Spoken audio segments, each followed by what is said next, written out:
Certainly. It's being recorded. Thank you. Okay. So just to repeat, we're looking at culture not only in terms of an ethnic or a national scale and those social norms, but also social norms within an organization and also down within a group or a team. These are very, very important, not only in terms of the teams that you'll be working with, but also the environment that we choose to have during our next 8 sessions or so together until April. So culture is very important, and I wanted to just touch on that a little bit more today in terms of what some of the acceptable codes of behavior you think would be for this particular learning environment. I just want you to speak up. What are your expectations when, for example, when you share information within this forum, or how you expect your team or your classmates to respond and to behave? Would anyone would like to jump in and start the discussion? We've got like 2 minutes to discuss that. So who do we have on board? Why don't you start, Meng? You're very open and willing to and receptive to some of these ideas, I think. You said show information. Yeah, I just want to talk about what are your expectations from the rest of the team? What kind of culture do you want to create within this classroom? You mean culture? Different culture? Yes. Yeah, the culture for this particular class together. What are some of the values you think that are important for us to pay attention to? First, we should trust each other. Yes, trust. And an openness to each other. Okay. Absolutely. And when you say trust, what do you mean by that? What kind of behaviors go along with trust?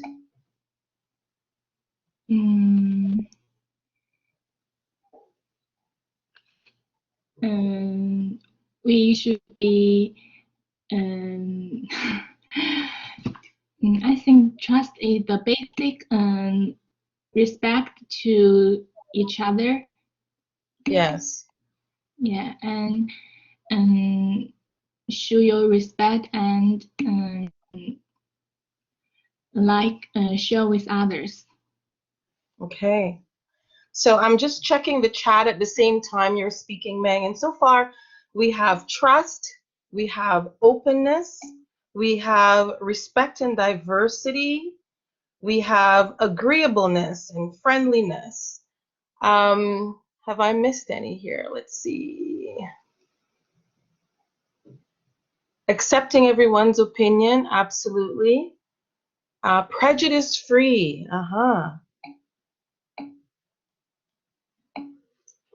Collaborative. And flexible, yes. Willingness to learn from each other, okay. Learning from each other. And to be open-minded and benevolent.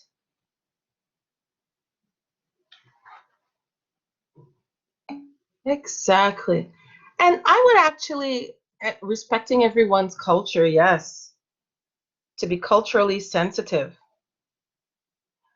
And I think what I would like to add to that one is that we would be also gracious and kind, and in that be patient. And I'm adding that one specifically because last week it was challenging with 60 of you, with the pronunciation of the names, and just being able to match up exactly who is who. And my experience was that some people found that perhaps I was not moving maybe quickly enough, or wasn't able to pronounce your names, and so I kept asking for that help. Um, and so I found that that was one of the opportunities for us to be even better with each other, was to be more gracious and patient. Okay. And that's for all of us. It's I'm not pointing any fingers, but I have to say that I left the session last week thinking, oh my God, I really want to do well by all of you. And I just ask for your patience as we move forward, as I endeavor to be patient with you as well. So in getting started then, I'm just going to change our agenda around a little bit. I wanted to start off, I was going to start with a review of chapters 1 and 2, but in the interest of making sure we get through the material that I have created for today, I wanted to start with that material and go through all the various assignments or deliverables that you have, and then at the end, we can review chapter 1 and 2 if we happen to have some time left. Always feel free that if you have any questions, you can email me, connect with me that way, and I will clarify. But I am endeavoring to make sure that all the resources that you need are in the resource section of your Blackboard. And if you don't see something in the resource, obviously feel free to email me, or you can certainly connect with some of your classmates, some of your teammates, in order to get that information.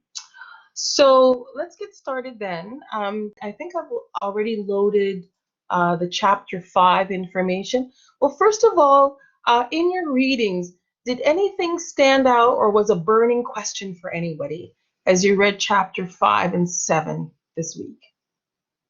Any concerns at all before we dive in? Something that you would want me to focus on a little bit more? No? Okay. All right.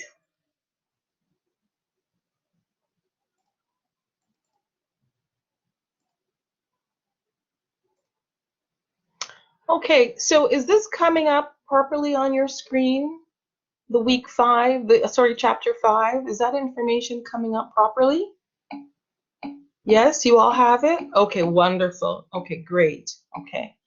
So these chapters, as you can see, parts of them are created by Pearson, and I elaborate in certain areas, and some of the exercises and the slides, I have inserted those throughout.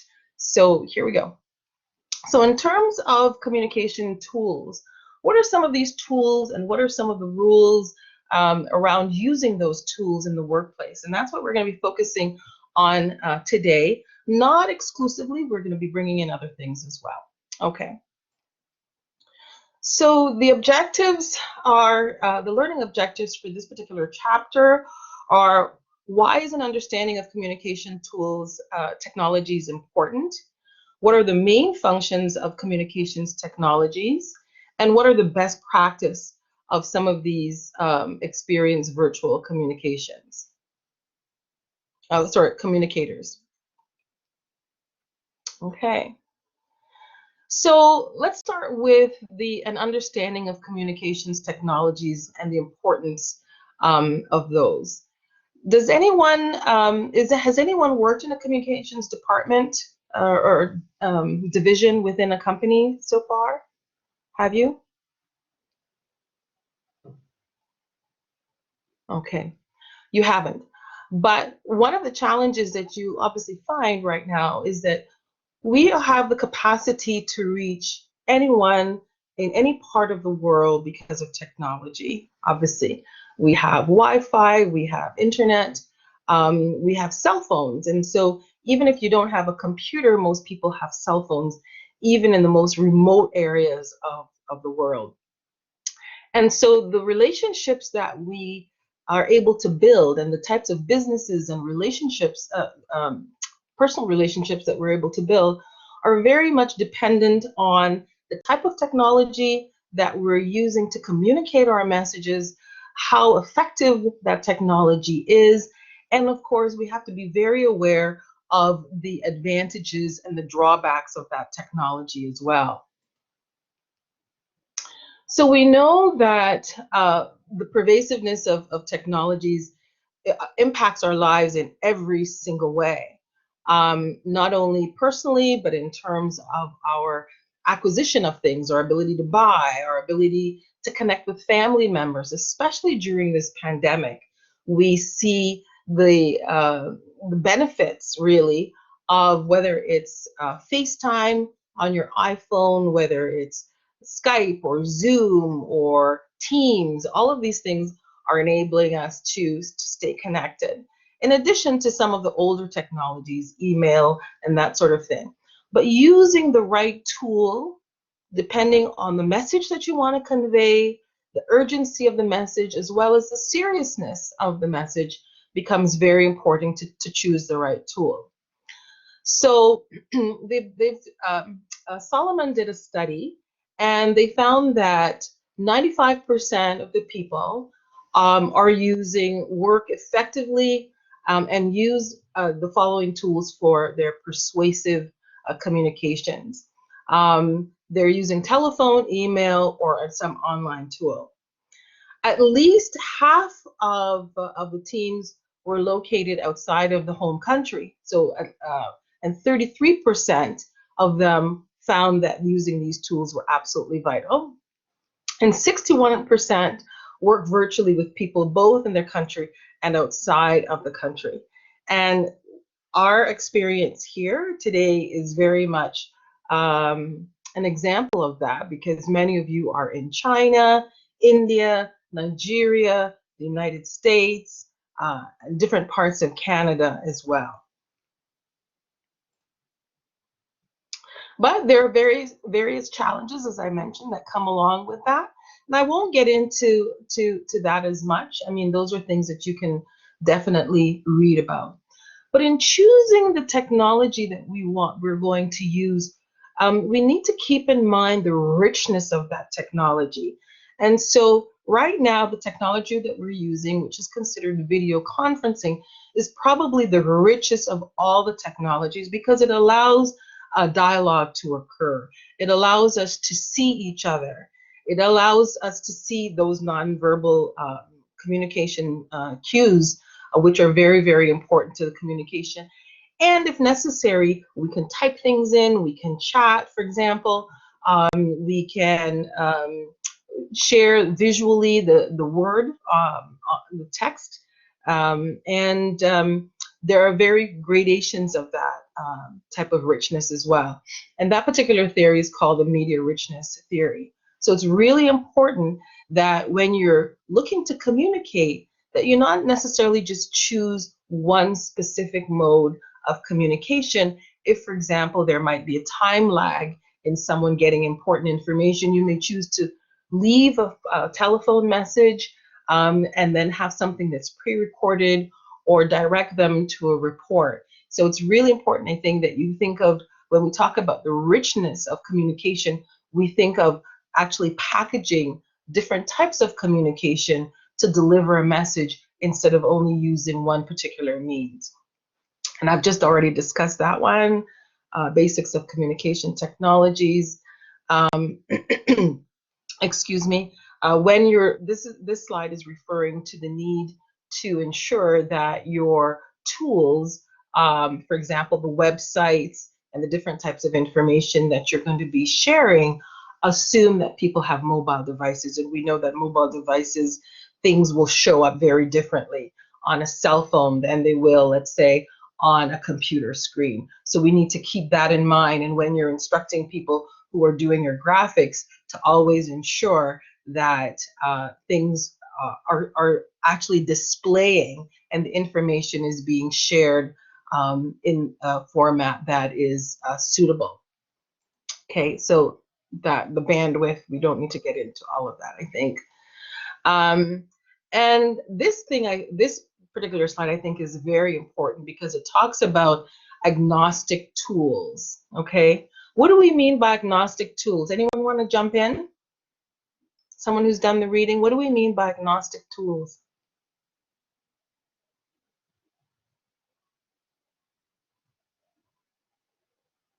Okay. So agnostic tools mean those tools that can be utilized by multiple platforms, okay, multiple different operating devices and multiple different operating systems. And so whenever you're, again, working within a team and you have decisions to make around what tools you might be using, it's important to consider that the platform to be an agnostic tools. They say here most web-based tools are platform agnostic since they can be accessed by most devices regardless of their operation system. So whether it is an iPhone or Android, etc., it should be able to access the system. Cloud-based, of course, I'm speaking to a generation, I'm sure most of you are uploading your information, your photographs, your important documents to the cloud so you can access them wherever you go. I'm still always challenged with when I upload something, am I uploading it to OneDrive? Am I uploading it to Google? Am I uploading it to whatever? All that is important is that you have a suitable way of storing and easily accessing information that you might use. And obviously, this would be shared across a team, the organization, etc. This will become really important when we start to talk about your group projects and how you're going to share information as well. Who's going to be responsible for that information, how that information is going to be stored in a very safe way, and keeping in mind also that as a communications person within your organization, or even if your communications is just part of the role, your everyday role, where you store that information, whether or not, for example, it's being stored in another country and the laws of privacy may not protect the data, that type of thing. um, the data belonging to your customers, belonging to your clients, belonging to your stakeholders.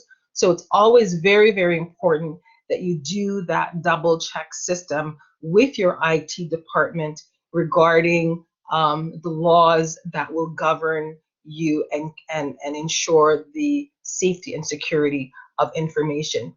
Cybersecurity, we know to be one of the most important areas of risk management right now. We can talk about the US election, this one, and also the last election, where these sorts of issues were very much in question. And so I can't overstate the importance of cybersecurity and working with the appropriate tools that are well governed by your company's policies. Okay, I won't go into that anymore. Privacy, watching for tools that evolve and change. Well, again, this is key for your generation. Um, I'll leave this to you also to read about a little bit more in terms of operating systems. Um, and right now, what I would like to do is to get you to do an exercise. I'm going to give you 10 minutes, okay? And it's an individual exercise.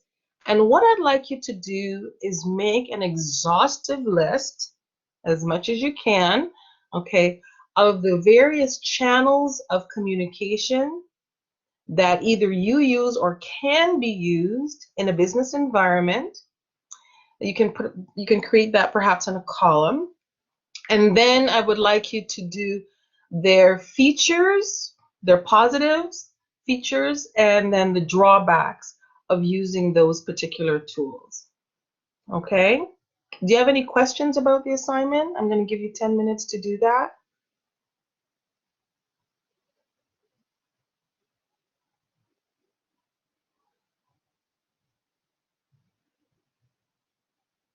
No questions? Okay. So we will come, so it's 9:27 now. And then when we come back, we can have a discussion about those, some of the advantages and the disadvantages of these different channels. So we'll come back at 9, so it's 9:30 now. We'll come back at 9:40 and go through this exercise. We'll take it up. Okay?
Hello.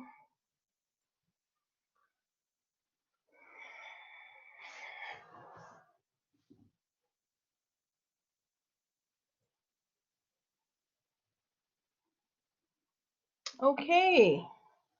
Hello. Thank you.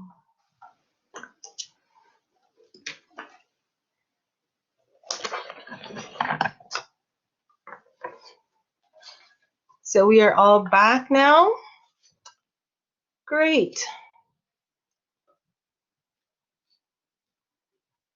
So why don't we go down, and if you want to put them in the chat, you can, or you can say them verbally, and we can create, and then we can also create our own sort of chart here.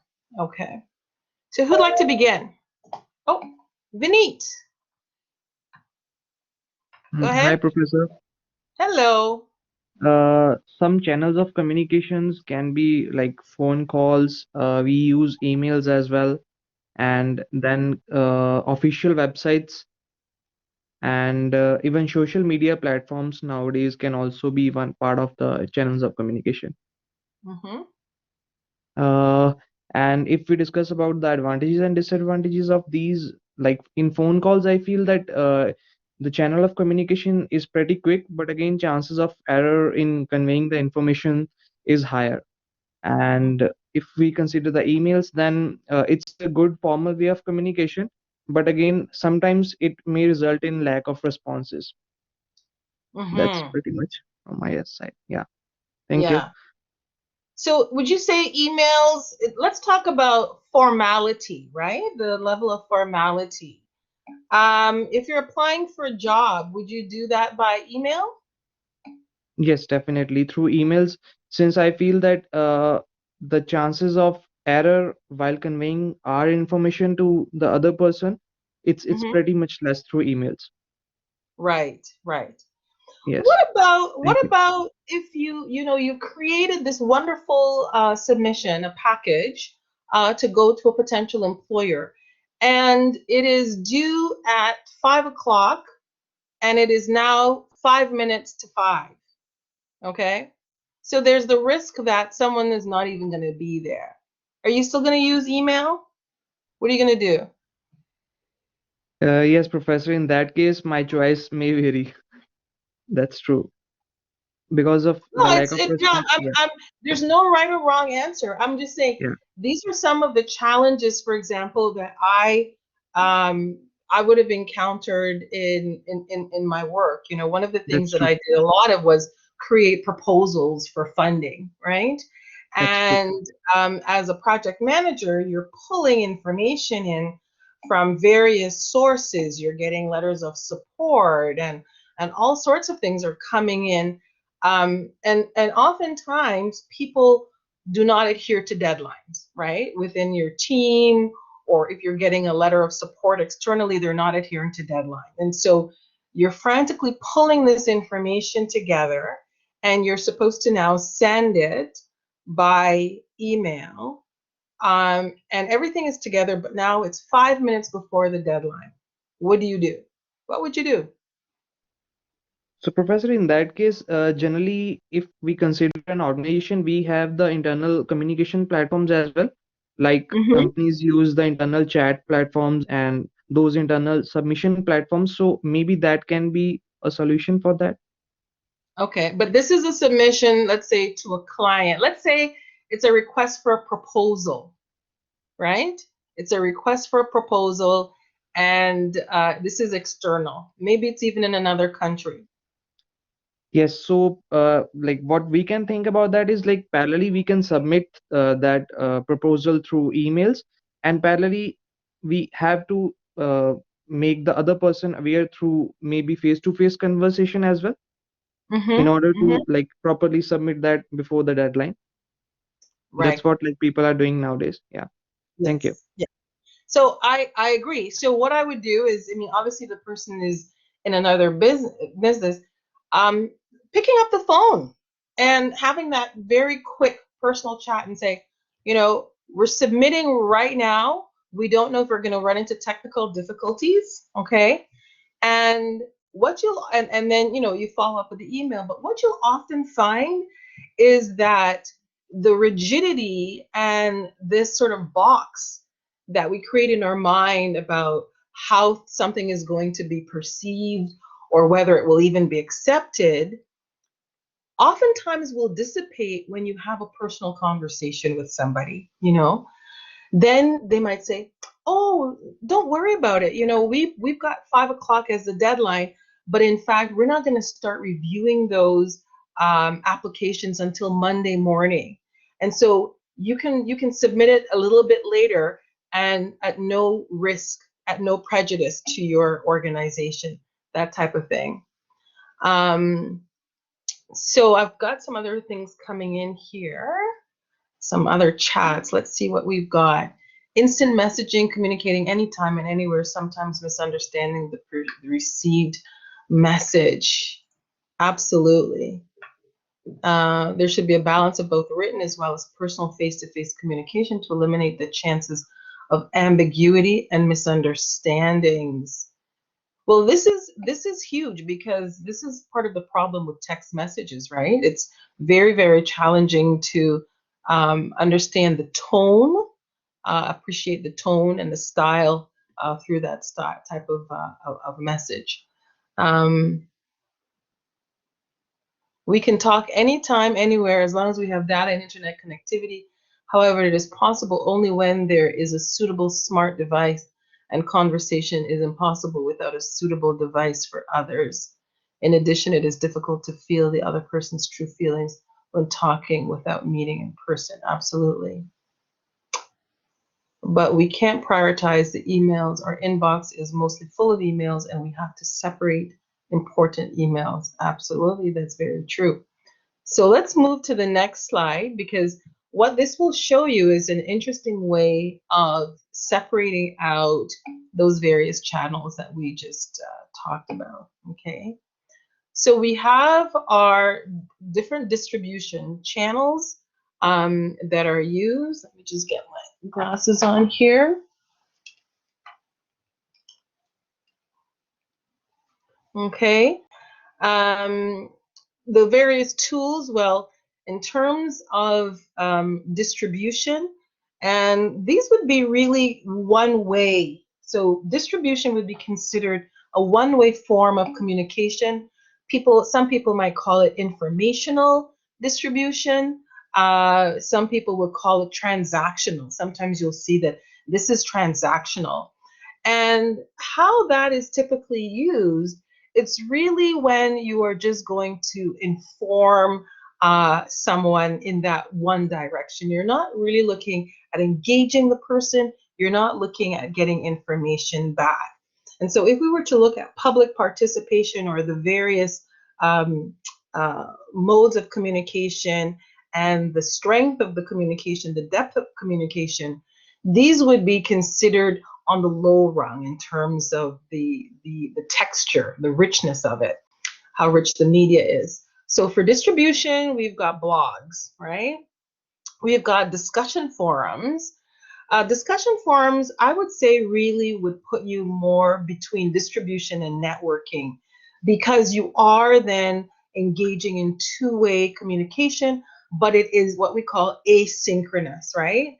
It is happening at a time that is convenient for both individuals. It's not happening in real time, or it's not happening in a synchronous manner. We have web chats, we have webinars, and things like YouTube, okay? And then we have the networking tools such as LinkedIn, Twitter, Facebook.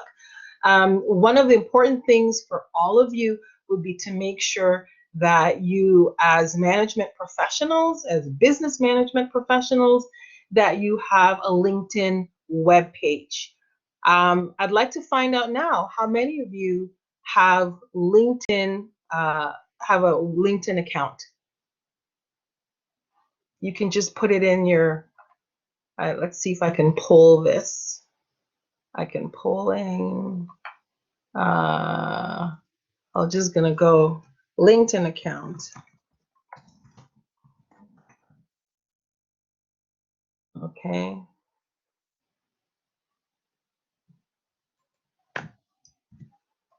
And we're just going to pull this. All right.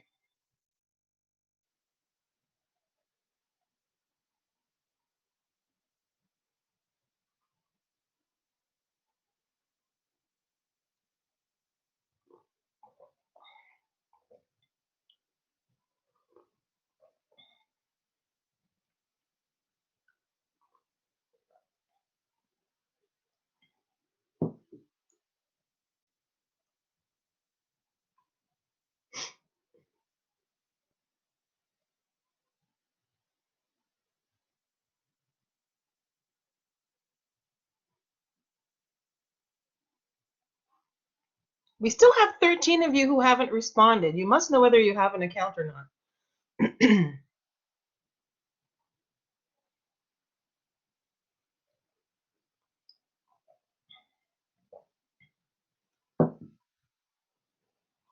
Okay, so we have about a 3-to-1 ratio.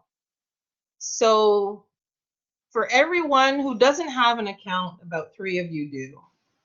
We've got 37 right now to 13, 37 to 14. 6 of you still don't know whether or not you have an account or not, which I find absolutely amazing.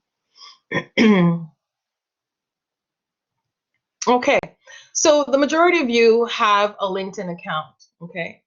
When is the last time you updated that account? Okay, so I would say multiple choice.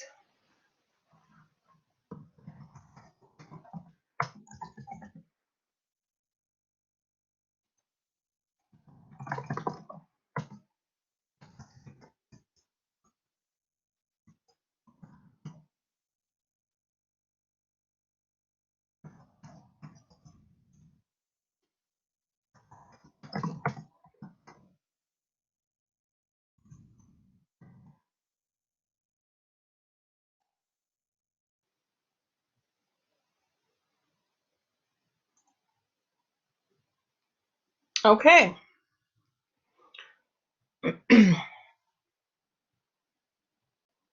So this is with respect to when did you last update your LinkedIn account?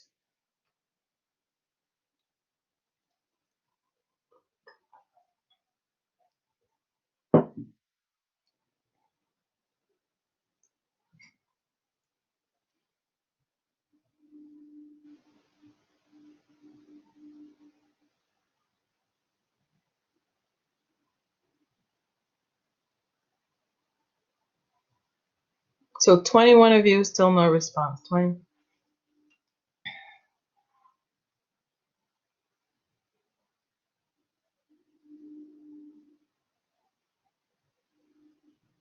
All right. When you have these accounts, it's very important that your social media, particularly your LinkedIn, is updated. And the reason why LinkedIn is so important, it is actually the #1 business social media platform. Regardless of what kind of work you do, what industry or what sector you're in, whether you're looking for a job or not, most business professionals that you're going to encounter will Google you. And through the Google, they will check out your LinkedIn profile. And it really helps you to form a basis for your credibility and for consistency. People are going to look to make sure that what is in your LinkedIn account is consistent with the information that's shared in a resume. It's consistent with information you share when you sit down for face-to-face, etc. And so obviously it's an amazing tool to use for networking, to keep in touch with individuals, to share information as well. It's a great distribution tool. And as I was saying, it's an opportunity for you to look into new groups that you may want to join on a professional basis. You can obviously follow companies as well and stay abreast of changes that way. And if you are in a particular profession, for example, you're studying management, but maybe you're an accountant, like many of you perhaps are interested in, or maybe you're an engineer. Through that social network, you can look to see what other people are joining, and some of those groups may be very, very valuable to you, and also to provide you with support once you're within your management role, to give you resources, etc. So very, very good thing to do. So we have the networking tools of LinkedIn, Twitter, Facebook. We talked about cloud storage and emails as well. So the distribution channels, I mean, these all have various advantages and disadvantages. I won't go through all of them, but I just want you to be aware of that they do exist, and that choosing the right tool is very important for the message or the type of information that you're looking to share. And that's not just in terms of sending information out, but receiving information as well. Okay, so those are the distribution, the networking tools. And, you know, we haven't talked about fake information. And we'll talk about that not in this session, but down the road, and issues around deep fake, which is a huge concern right now, because people are able to use artificial intelligence to make it seem as if someone is doing and saying something that they are not. And so this was a problem that we didn't have, let's say, 20 or 30 years ago, but it certainly has become an issue now. And as a communication professional, or just as a professional within the business environment, these are the types of things that you're going to have policy on, that you're going to have to, have IT work very closely with you on, to ensure that the company does not experience significant risk as a result of deep fake manipulations. And so we can talk about, we've got the distribution, the collaboration networks. I don't want to go into those too much, because you're familiar with them, and you can certainly get more information in your textbook on that. Now I'd like to go to a particular writing exercise, because whether we are using email, whether we are creating a report, whether we are designing a web page, regardless of what written format we are using, the writing becomes extremely important. Even in a video conference like this, for example, your responses need to be appropriately written without spelling errors, etc., etc. And that's within a small group. So you can imagine if you're on a larger video conference where you are representing a company and or a client's interests, you want to ensure that you are presenting in the best possible light. So regardless of the medium that is being used, appropriate writing is extremely important. So the what I wanted to focus on right now is an exercise that, if you go to your textbook to page 62 and number 8, there are a few exercises there. Let me see, where's my textbook? That I would like you to go through, and then we will take those up in our group. So if you go to page 62, number 8, okay,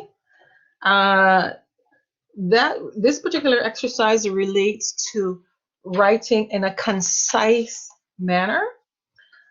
We won't go into the positive and the active voice, but those will be addressed down the road. So what I'd like you to do is, for sentences A, B, C, and D, I would like you to trim those words and write them in the most concise fashion. This you would find particularly useful, let's say, if you're working at a university, for example, and you're writing a shirk proposal. You have 50 words or 75 words, etc., to explain a very complex process or concept to someone who doesn't know anything about it. Usually these applications will give you a very, very finite number of words to use. And so developing a skill where you're very concise, not only verbally, but also in the written form is extremely, extremely important. So I'd like you to do those 4 sentences, and then we're going to come back and see how well you do. So I'm going to give you, I guess, 10 minutes to do those 4 questions, which is exercise 8 on page 62. Okay? So we'll be back at 10:10. Okay, thank you.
Okay, we're back. So I did not realize that several of you do not have textbooks. I'm just gonna pull there. Okay, I'm just gonna find out.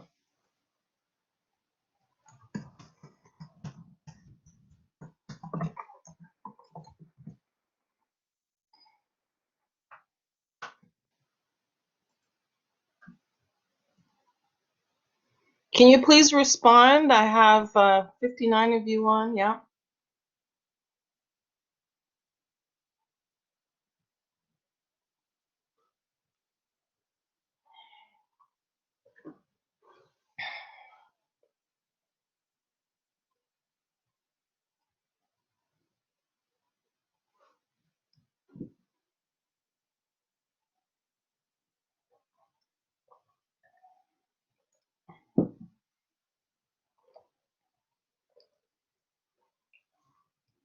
14 of you must know whether you have the textbook or not. Can you please respond right away so we can get moving with the rest of our content, please?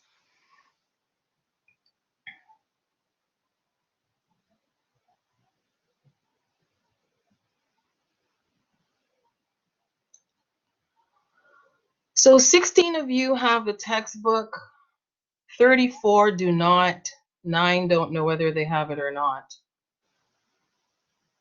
That would be textbook in hard copy or electronically.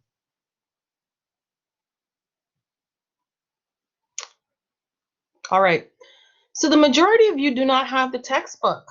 Could you tell me what's happening? Because there were readings assigned last week, this week, etc. And clearly in the syllabus, it indicates that the textbook is required.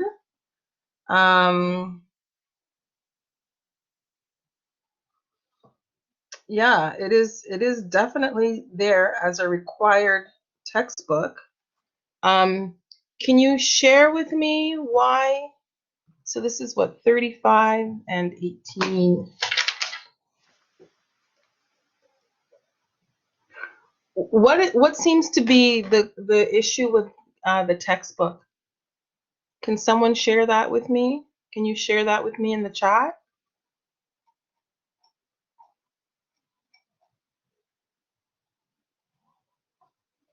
I don't know how, and I haven't received any.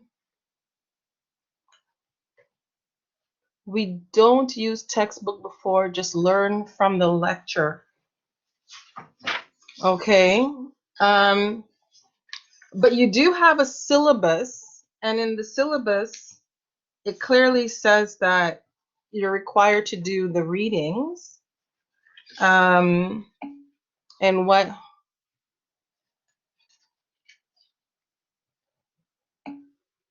I think the Pearson Lab has the textbook. Yes, the Pearson has the electronic version of the textbook. The date of expiry for the textbook was set at December 31st. We subscribed last year for the textbook on my lab, but it did not extend our subscription. Okay.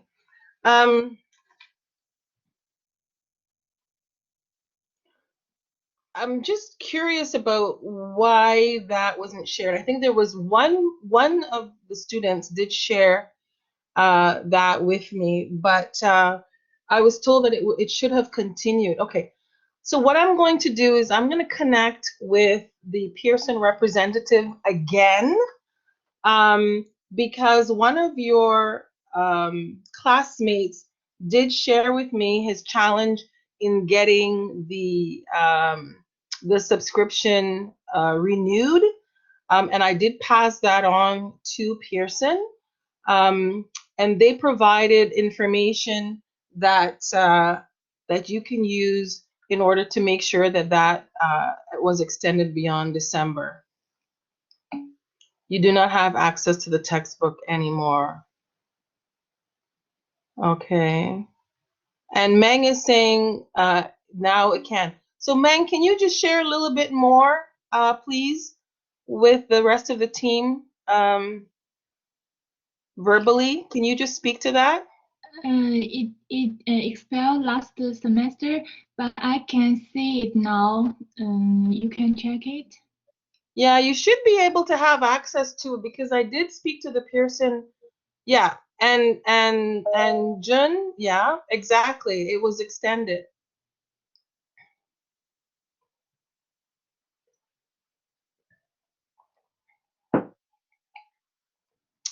Okay. I don't know how to pronounce this name properly, but your hand is up. Is it Young Yang?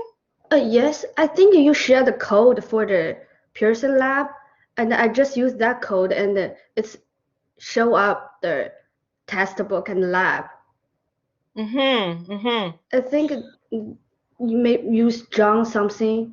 It's a code. I use that and it's pump up with two part. One is the last Oh, semester and here in another is this right. semester. Okay. Right, exactly. So I looked into that quite some time ago now because one of your, I think it was Jun Yu who asked me about that, and I did share that information with you in Blackboard. Okay. So the concern that I would have then is that if something was indicated as being required, and for some of you, for 35 of you, you did not have access to it, why would you not have actually communicated that?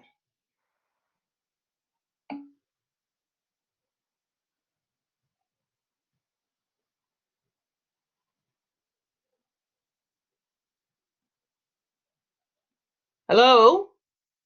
I'm just, here we are. You are looking at becoming managers in an organization.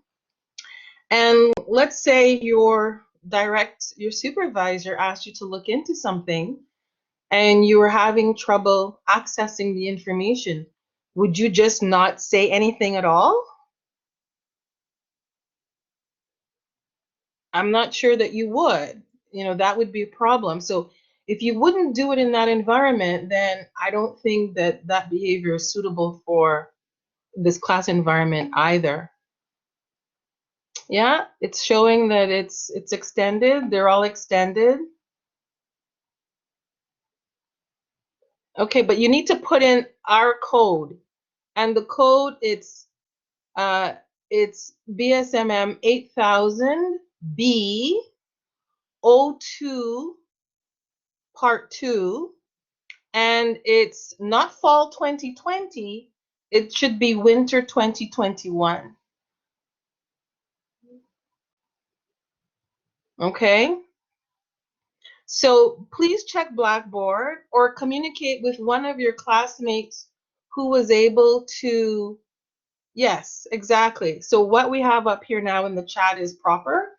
So if you're still having issues, it is your responsibility then to check with one of your classmates and get some help with that. The information is on Blackboard right now. If you're still having concerns, please check with Pearson directly. That information is in Blackboard, how to go about doing that. That was posted to you, okay? You are responsible for all of the readings and making sure you have the textbook, okay? My lectures are different than Diana's in that I will focus on information that's not necessarily in the textbook, and or I will highlight information that's in the textbook, okay? So please make sure that you get up to speed, that you get that book today, and you go through and get the readings done. Otherwise, it's really going to challenge your ability to be successful in the course, okay? And there is a lot of work involved. Okay, so we're running out of time here. Let's keep moving on.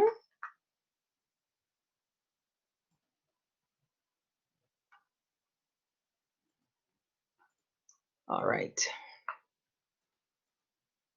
Don't know why This is not moving forward.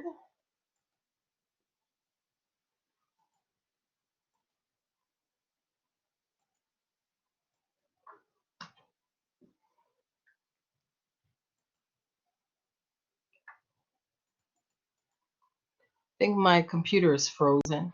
Sorry, just give me a second here.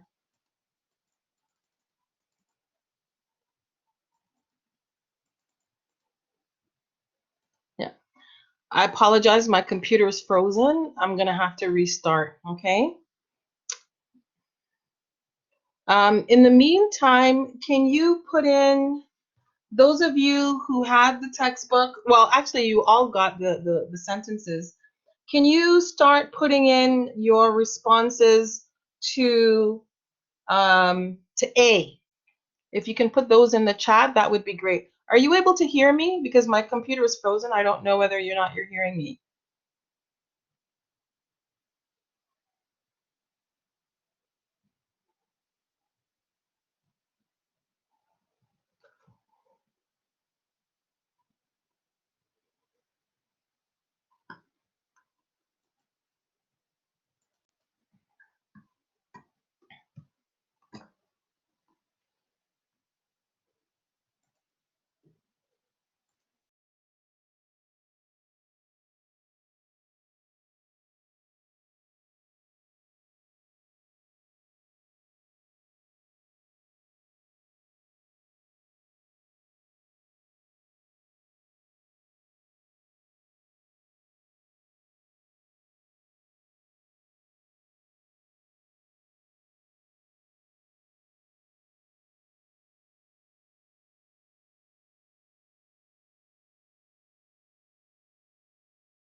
Okay. All right, so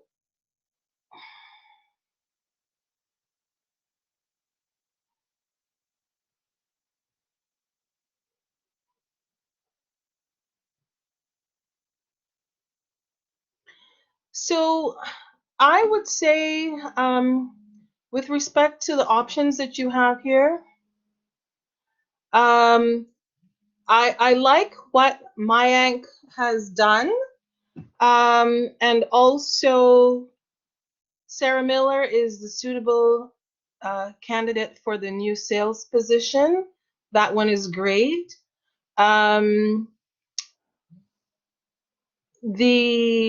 You asked me still is very wordy. You asked me to provide you with recommendations for news, and I believe that Sarah, I don't think that that is, that is the original, is it not? I think this one here, you asked me to provide you with recommendations.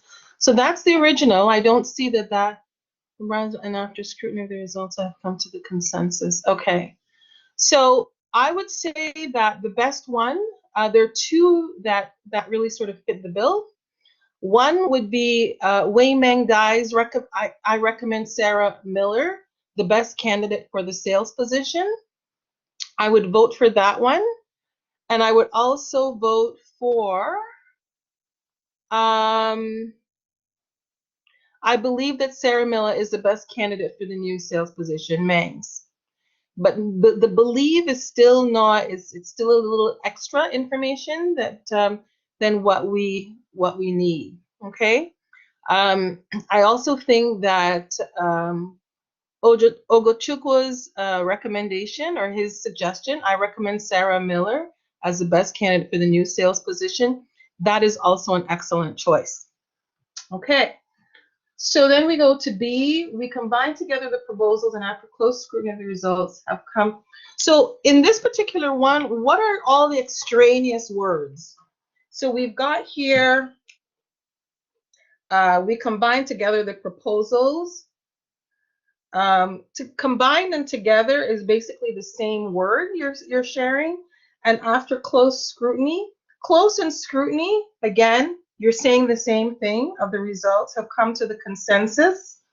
All of that is extraneous, is that the project will be our first priority. Okay. So I would say something like, after scrutinizing the proposals, our opinion is that this project is our first priority. Okay, I think that's suitable for B. We found that this project will be our first priority is still too wordy. Okay, we want to get straight to the project. Obviously, you're sharing an opinion, so we don't have to say we found that this project. Another one, after combining and scrutinizing results, we believe that this project will be our priority. Okay. We combine the proposals, this project will be our first priority. Okay. This project will be our first priority. Absolutely. That's excellent. You're taking out all the fluff. And then in C, foreign imports are an essential necessity in our business.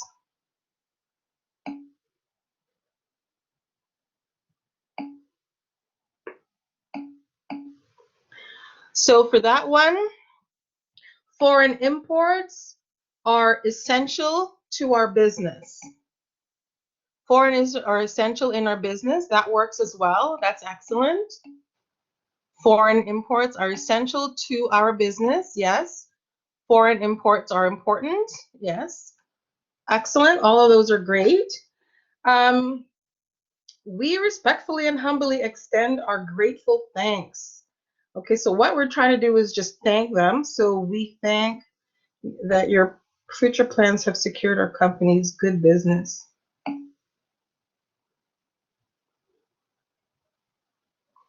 Okay. And so D, does anyone have a response for D?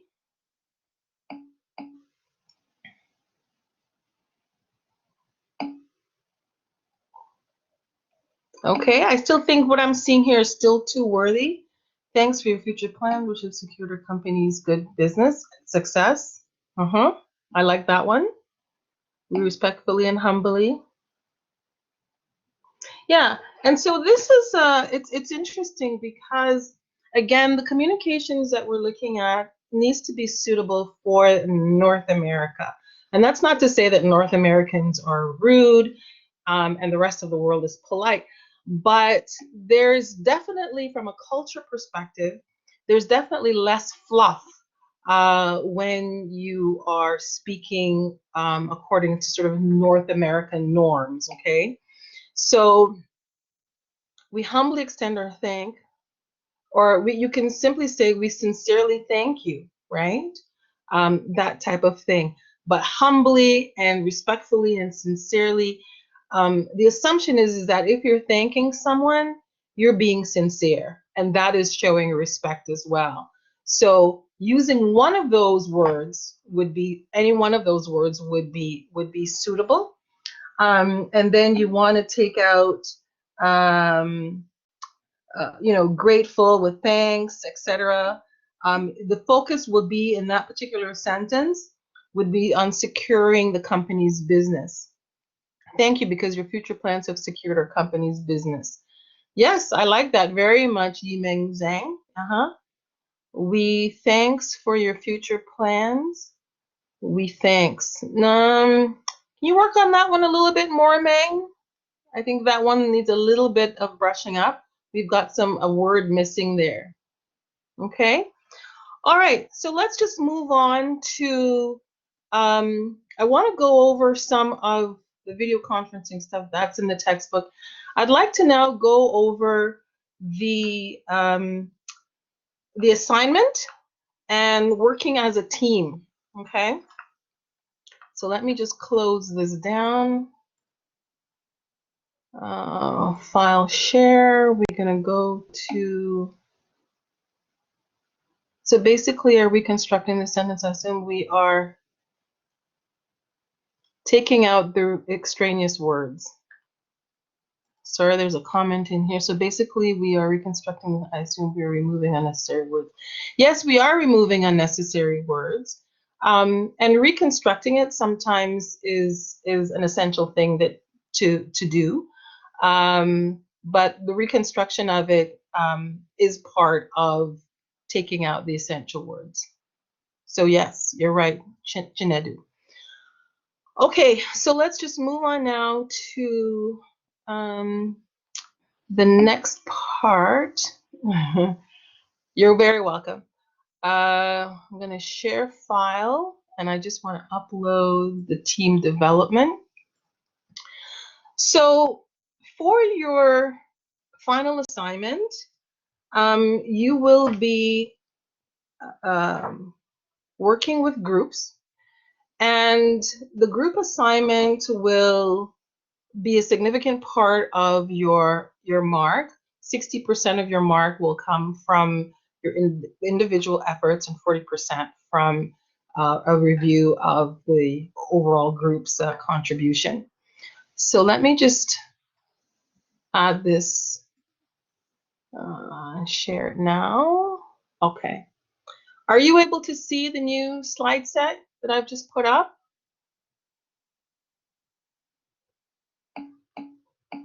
Yes? Okay, perfect.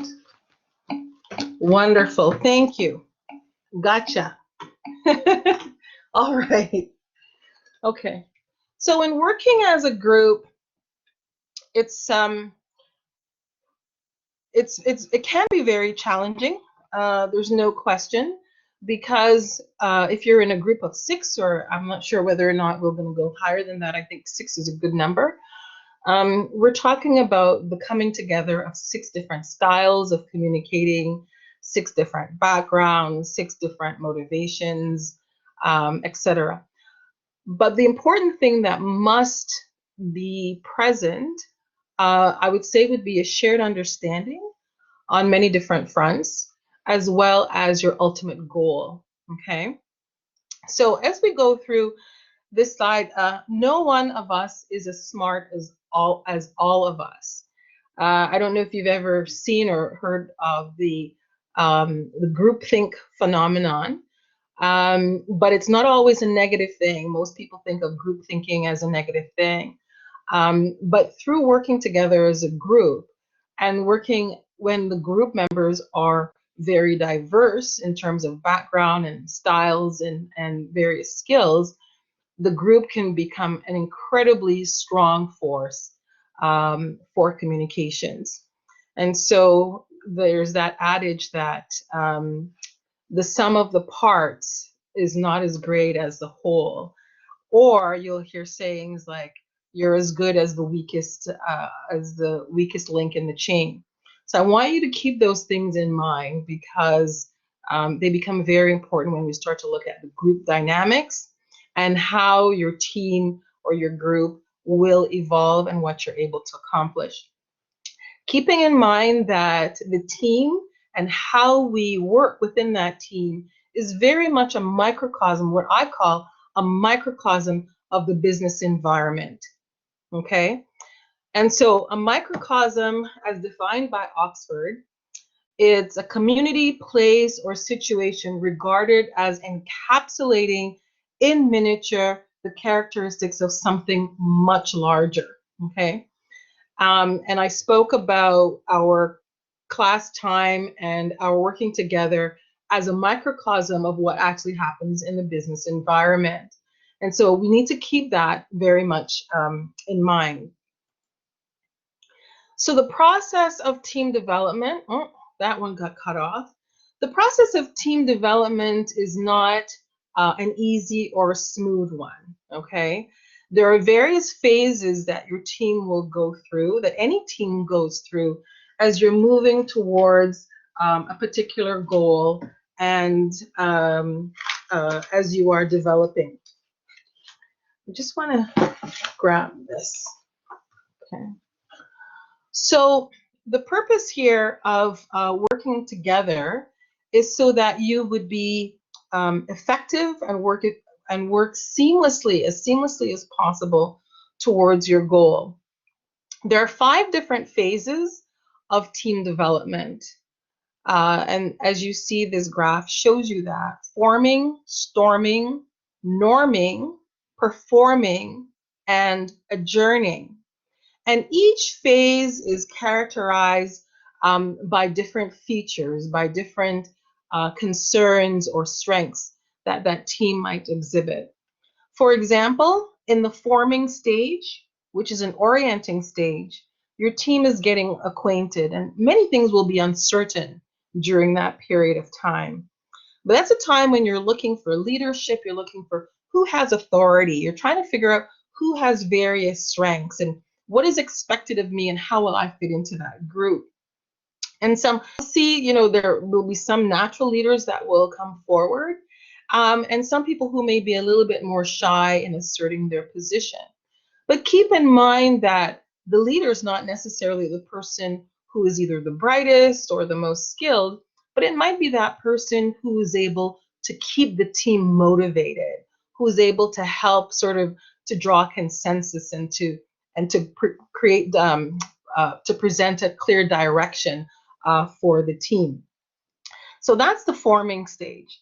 In the storming stage, this is where, and you'll see from the graph, the over a period of time, so the effectiveness of the team actually will slump during that period of time if you're not able to work out some of the challenges. And during that time, you're going to expect to see conflict and a bit of competition. There may be some disagreement on the goals and that sort of thing. And that is why your project charter will become important. We'll speak about that later, and I will upload some information, instructions for you on that. Your project charter will be due in 4 business days from today, okay?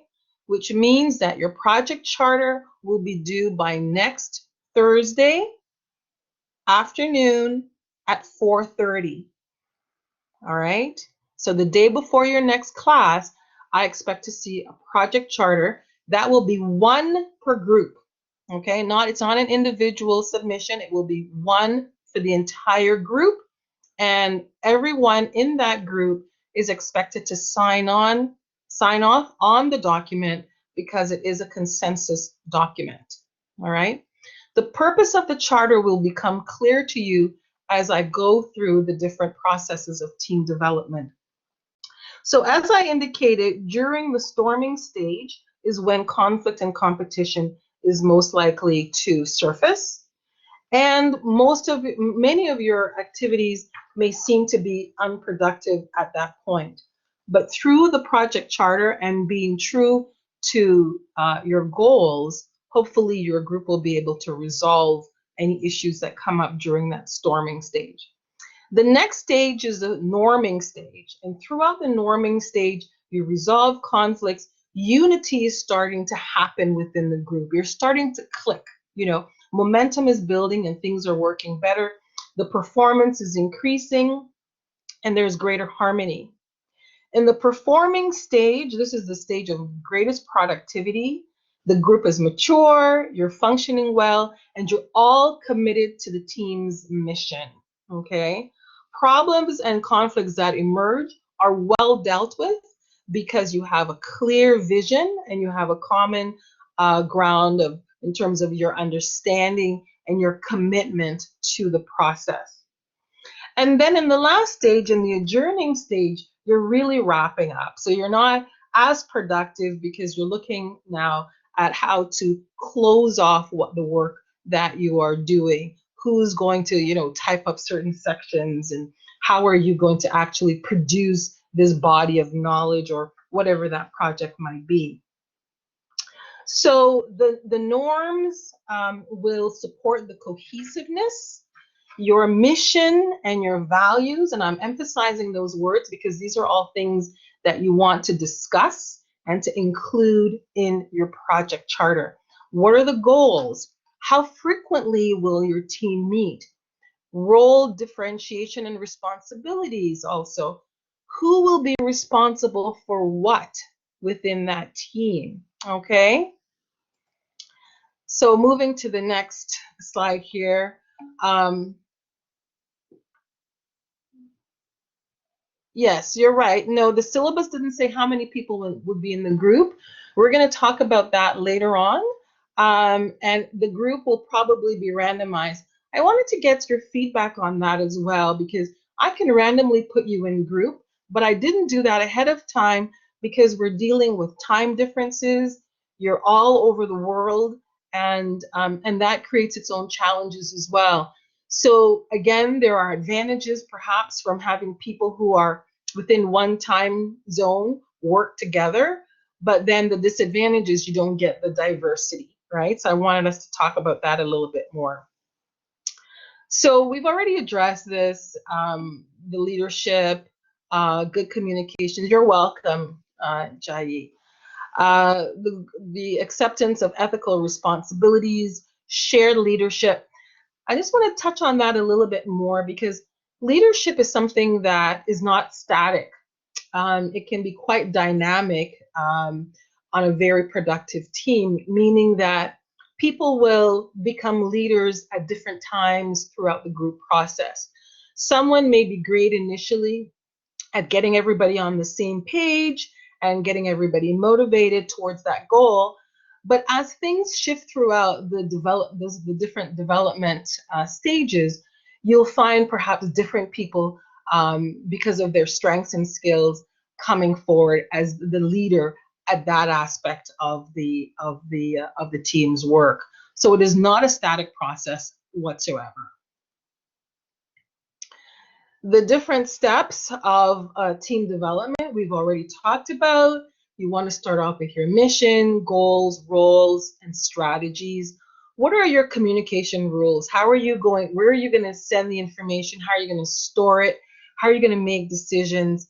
And very importantly, how are you going to resolve conflict? Okay, because conflict will arise, but you don't want to create a process when you're in the middle of that conflict, because we know our thinking and the stress will impact our cognitive abilities. Our emotions can often get in the way. So it's best if you have some type of a roadmap on how you're going to resolve conflict long before it occurs. And that then your project charter can be used as that blueprint to come back to and say, these are some of the things that we agreed upon. So that's very important. The rules of conduct, we've touched on that already, very important.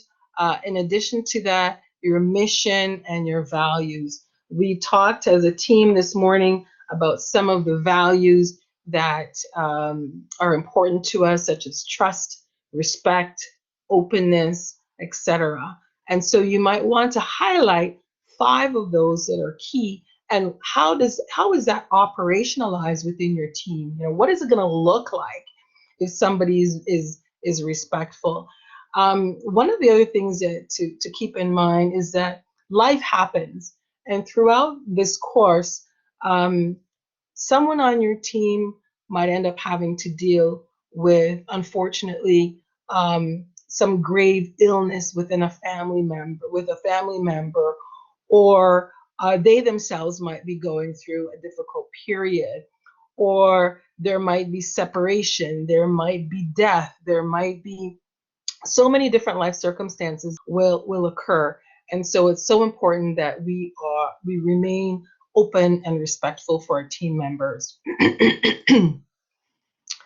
And so resolving conflict has many different stages.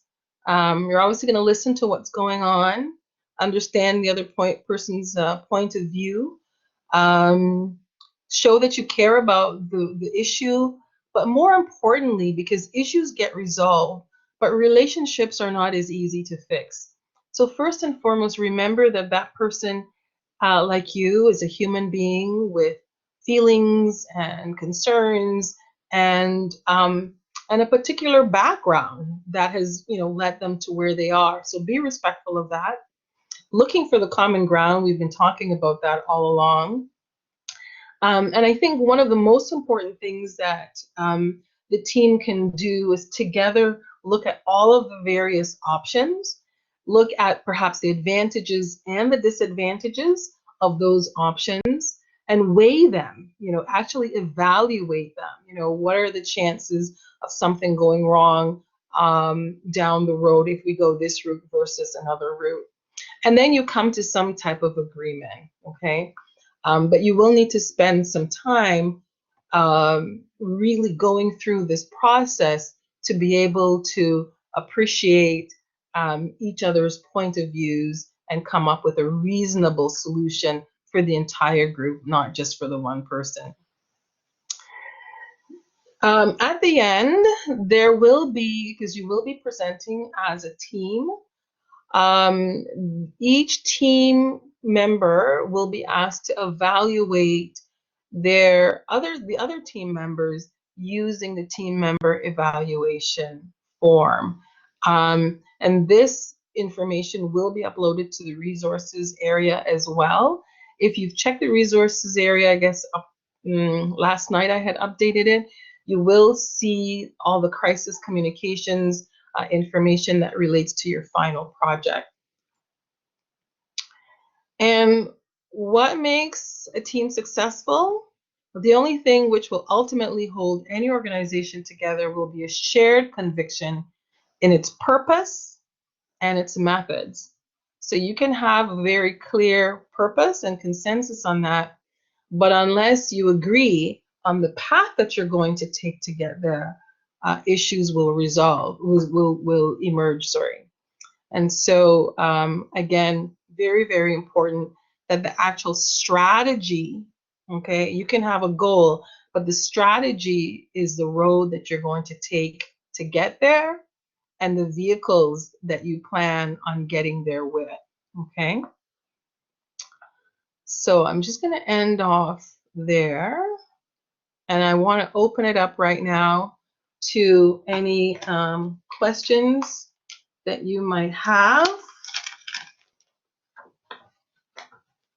The instructions for your crisis communication plan are in the resource section. In addition to that, what I've also added, there is a toolkit that has been used within this department, I guess, for several years. So that is also included. But another bonus, and I'm sure you guys are going to be happy for this, what I've also included is a sample, not of the entire project. Okay, be very clear about this. The sample that you will see relates to a General Motors crisis, and that sample represents the research base only, okay? Only the basis on which the response for the crisis will then take place. So for example, if you are working within a not-for-profit sector or you're working within the banking sector or whatever, you may choose a particular company that is either familiar to you or the process is familiar to you based on industry standards, okay? And each industry has its own unique way of dealing with crises and the types of crises as well. So for example, General Motors is in the automotive industry, they will deal with a crisis in a particular way, especially because their crises will involve typically significant, perhaps, loss of human life, if there's a defect, that type of thing. If it's, see, like you're in the oil and gas industry and there's a spill, the response to that type of crisis involves the cleanup and working with environmentalists and with local communities. So it may be much more localized. So keep in mind who your stakeholders are and the most suitable channels to communicate with them.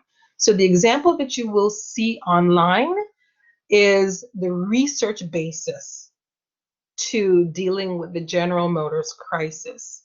It is not the assignment, it is not the deliverable itself.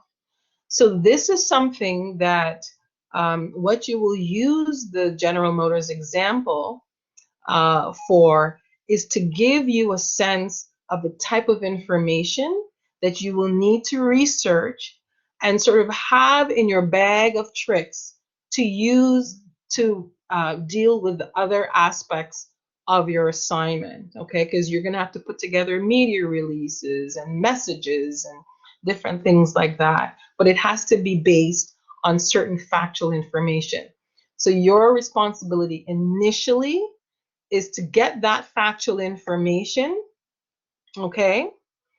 And then from there, create your crisis communication plan. All right. What else is there too that I wanted to talk about? I think that is about it for now. Oh, so last week, several of you attended the critique, the self-critique workshop with Jason and with Jason Bourne. And another one is being offered today. It provides you with an opportunity not only to develop those skills and specific techniques to develop those skills, but also the option to gain bonus points. And so the second one of those, will occur today at 11:30 using the link that was provided to you in the resources section. In addition to that, you will be doing the mock interviews, and those mock interviews will start, I guess, in a couple of weeks. Where's the information? Here. The person who will be providing that workshop, so it's starting February 8th. So that's not this week coming up, it's the following week. And what else is there? So those mock interviews are the week of the 8th to the 18th. You will need to book those as well. And then the individual persuasive presentations will begin February 26th. So we do have some logistics to work out in terms of timeframes, but what I would say is for all of you to make sure that you're prepared to go day one, because I may just decide to call your names randomly and you're prepared. That way it's fair to everybody instead of some people having more time than to prepare than others. Okay. Are there any other questions right now? So sharing information regarding your Pearson text, you are required to do the readings. It's not an excuse that you don't have the book, because it is available. If you took this course last fall, then you will have access.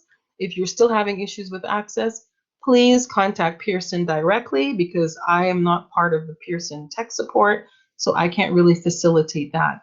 And the fact that at least 16 of you in the class were successful means that it is possible. The rest of you just need to get on board. Okay? Are there any other questions at all? Let's just check the chat here.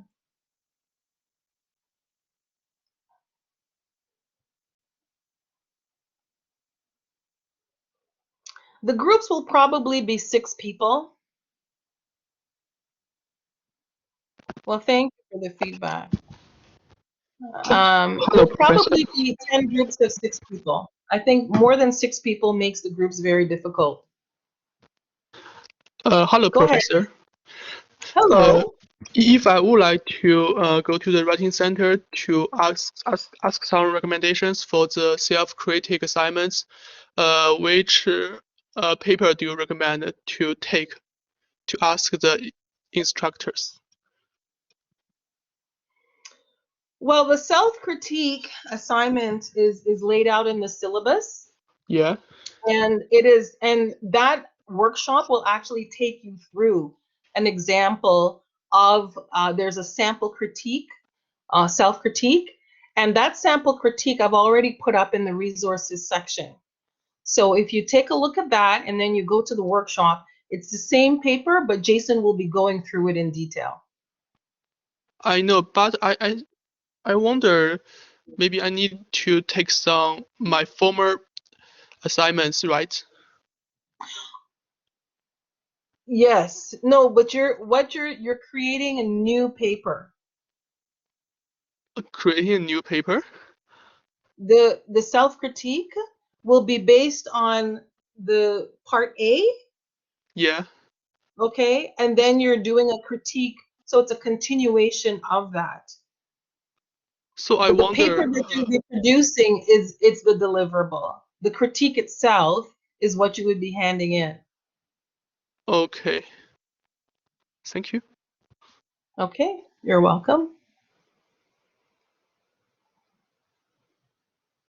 Okay.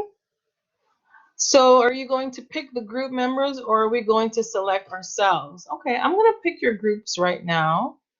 Let's see.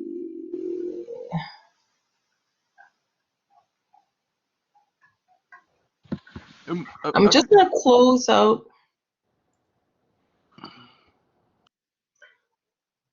Okay, so what I'm going to do now is I'm going to break you out into the groups. Okay. So you'll have 5 minutes to see who's in your group. Now, keep in mind with these groups, there's no audio. At least so far, no one's at Windsor has been able to show me how to get audio within the groups. These groups are only through written exchange. Okay, so I'm going to break you out into your groups now.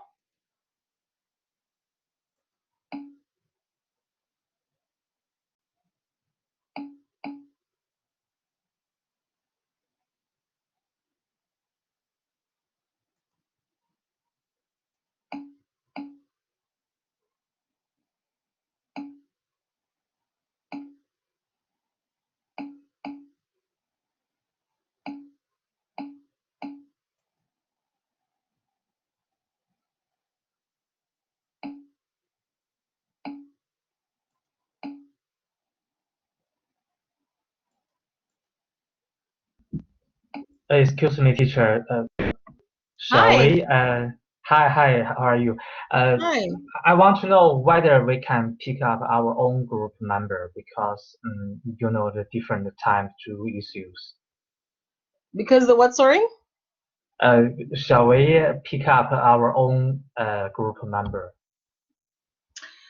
I've been thinking about that as we've been going through today, and I'm thinking not. And the reason why is yes, it's easier because of the time differences. But in the real world, I have, over my career, I have dealt with people in Asia, in Europe, and in Australia. And in the real world, you don't get to pick who you want to work with. You have to make it work. A friend of mine also works for a large pharmaceutical company. She is supporting teams in Poland and in different parts of the world. And what they have to do is compromise. Sometimes it's convenient for her, sometimes it's convenient for them. But the reality is that this is a global community that we're working within.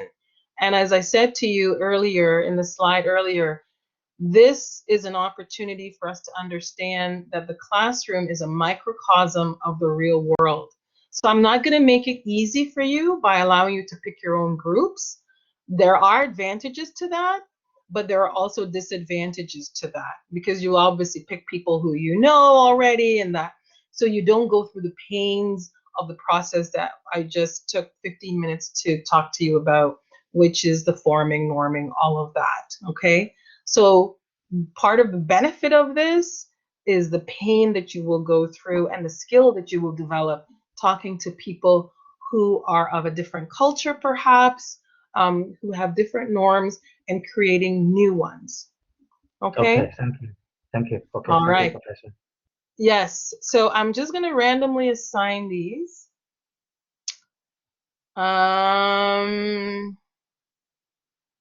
So because we only have 58 of you on right now, the other 2 people will have to come to me. We're going to have 8 groups of 6 and 2 groups of 5. And then as those 2 people come on, they will be joining the 2 groups right now that only have 5, 1 to each. Okay? So here we go.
Okay.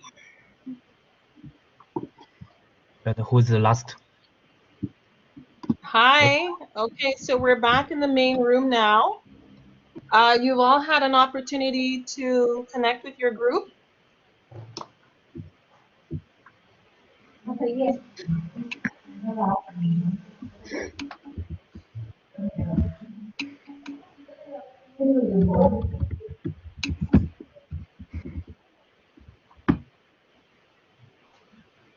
So I'm just gonna go here.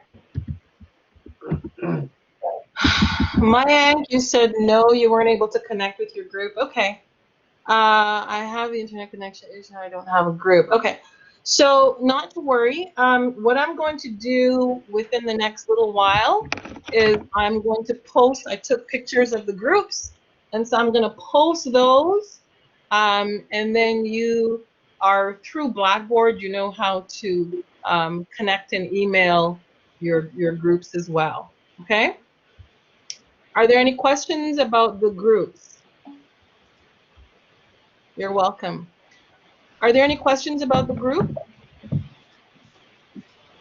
You guys will know how to connect with each other. I expect if you're having concerns with anything, you will get back in touch with me. I don't expect 2 sessions to go by and then I find out that there's been an issue there at all, like with the textbooks. Okay, so I would suggest that if you didn't go last week, that you go this week to get the support with your self-critique, and that you start communicating with your group so that you can have your charter worked out and submitted by Thursday. It does not have to be extensive, probably just a couple of pages at the most, but it is very, very important towards the successful and effective operation of your group, and then the product that you are able to deliver at the end. Okay, so thank you very much for your kind attention and for your questions. And please email me with any concerns you have if you're not able to resolve them amongst yourselves. And I will see you next Friday.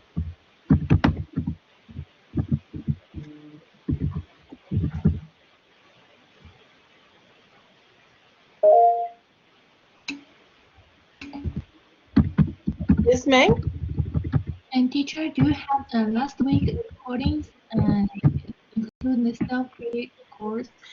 I recorded it last week, but I have not gone to see how to upload that. But last week was recorded, yes. Yeah, because my connection is unstable. I want to review the Yes, I recall that. Yeah, I'll have to see about getting it uploaded. But what I have uploaded for you are the chapter summary. So that's basically what we went through very quickly. The majority of the session was actually just introductions from the various group members. Self-created course. Pardon me? The self-created course. The self-critique, that is a workshop that Jason had done, and that also has been uploaded for you in terms of a PowerPoint presentation. You need to access your Blackboard to get all that information. Okay, thank you. You're welcome. I would suggest that you check your Blackboard regularly because a lot of your questions will be answered through the resource section there. Your weekly journal will be submitted through Blackboard as well. And the first one will be February 7th. So not this Sunday, but the following Sunday. And I'll have that set up for you as well.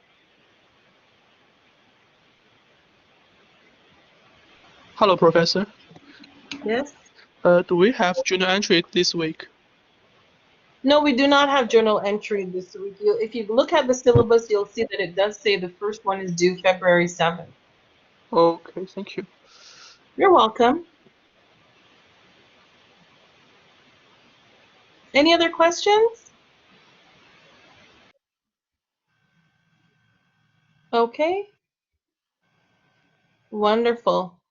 Thank you very much. Have a good weekend.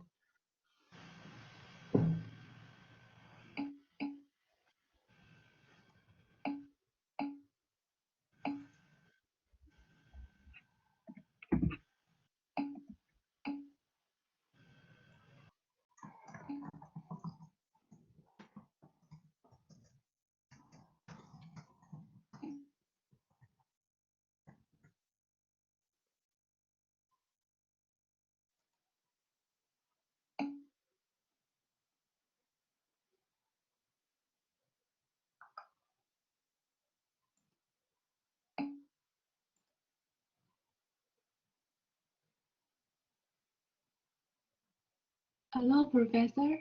Are you here? Hi. You just said the Blackboard had the PPT of the self-criteria course, right?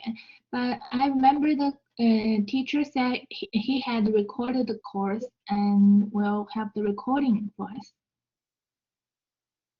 Okay, well, I think that if he had said that, then it would be available. I personally don't have it. What I have is the PowerPoint presentation. I think he was going to submit that at some later time. I will definitely look into it for you. Okay, thank you.